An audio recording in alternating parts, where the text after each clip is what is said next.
जीत या हार, रहो तैयार बाय डॉक्टर उज्जवल पाटनी। वरदान कहें या अभिशाप, इंसान सोचता क्या है और होता क्या है। जिन पर भरोसा करता है वे धोखा देते हैं और जिनसे कोई उम्मीद नहीं होती वे मुश्किलों में साथ निभाते हैं। जिन घटनाओं का दुर्भाग्य समझते हैं वो अचानक ही सौभाग्य में बदल जाती है और सौभाग्य दुर्भाग्य में बदल जाता है। ऐसे उदाहरण हम सबके जीवन में कई बार आते हैं और जब हम पीछे पलटकर देखते हैं तो समझ में नहीं आता उन घटनाओं को वरदान कहें या अभिशाप। यह मुंबई में मेरे परिचित के साथ घटी सच्ची घटना है। उन्हें एक मीटिंग में जाना था और वे लोकल ट्रेन पकड़ने स्टेशन पहुंचे। ट्रेन में चढ़ते हुए भारी भीड़ की वजह से उनका चश्मा प्लेटफॉर्म पर गिर गया। वो जैसे ही चश्मा लेने उतरे, धक्का मुक्की करती भीड़ ने उनको पीछे छोड़ दिया और ट्रेन चल पड़ी। उन्होंने ट्रेन में चढ़ने की कोशिश की लेकिन वे असफल रहे। खुद पर वो बेहद जुझला उठे क्योंकि अगली ट्रेन आने में अभी देर थी। इतनी मेहनत से उन्होंने एक वीआईपी क्लाइंट से मुलाकात का समय लिया था, वह व्यर्थ चला गया। वो दिन को कोसने लगे। कुछ देर बाद ही उन्हें पता चला कि जिस ट्रेन में वो चढ़ने की कोशिश कर रहे थे उसमें बम विस्फोट हो गया और बहुत लोगों की जान चली गई।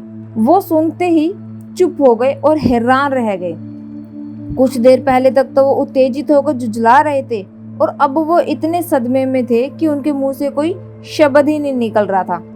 उस दिन को वो नई जिंदगी की शुरुआत मानते हैं। अब एक क्वेश्चन है आपके लिए, ट्रेन छूटने को वरदान माने या अभिशाप? आप कमेंट सेक्शन में इसका जरूर जवाब देना। अब विश्व के महान वक्ता डेल कार्नेगी फुटबॉल के खिलाड़ी बनना चाहते थे। उनकी कम ऊंचाई की वजह से उन्हें अच्छे मौके नहीं मिले और उन्होंने फुटबॉल के बारे में सोचना छोड़ दिया। वे हमेशा भगवान के सामने अपने ऊंचाई को लेकर शिकायत करते थे। वे ऊंचाई को अभिशाप मानते थे क्योंकि उन्हें फुटबॉल खेलना छोड़ना पड़ा। लेकिन बाद में उनकी ख्याति विश्व के सर्वाधिक लोकप्रिय वक्ता और लेखक के रूप में फैली। अब एक और भी क्वेश्चन आपके लिए, फुटबॉल न खेल पाने को वरदान माने या अभिशाप? कमेंट सेक्शन में आप अपने राय जरूर देना। अब एक राजा अपने मंत्री के साथ शिकार खेलने पहुंचे। अचानक किसी नुकीली झाड़ी में उनकी उंगली कट गई। उनके मंत्री ने उन्हें कहा, महाराज जरूर इसमें भगवान की कोई मर्जी होगी। मंत्री की बात पर राजा नाराज हो गए और उन्होंने अपने सैनिकों से कहा, मंत्री को कारागार में डाल दो। यदि इस उंगली कटने में कोई खास बात हुई तो मंत्री को उसके वजन के बराबर सोने से तोलकर मुक्त कर देना और यदि कोई खास बात न हुई तो कारागार में सड़ने देना। अगले दिन महाराज शिकार खेलते हुए रास्ता भटक गए और एक कबीले में पहुंच गए। कबीले में बलि चढ़ाने की तैयारी चल रही थी। कबीले वाले नए आदमी को देखकर खुश हो गए और उन्होंने राजा की बलि चढ़ाने का निर्णय ले लिया। वो राजा को बलि चढ़ाने के लिए ले जा रहे थे। इतने में एक व्यक्ति की नजर राजा की कटी हुई उंगली पर पड़ी। वह जोर से चिल्ला उठा, इस व्यक्ति का अंग भंग है, देवी माँ इस बलि से नाराज हो जाएगी। उस कटी हुई उंगली के कारण राजा को मुक्त कर दिया गया। अब एक और क्वेश्चन है आपके लिए, उंगली कटने को वरदान कहा जाए या अभिशाप?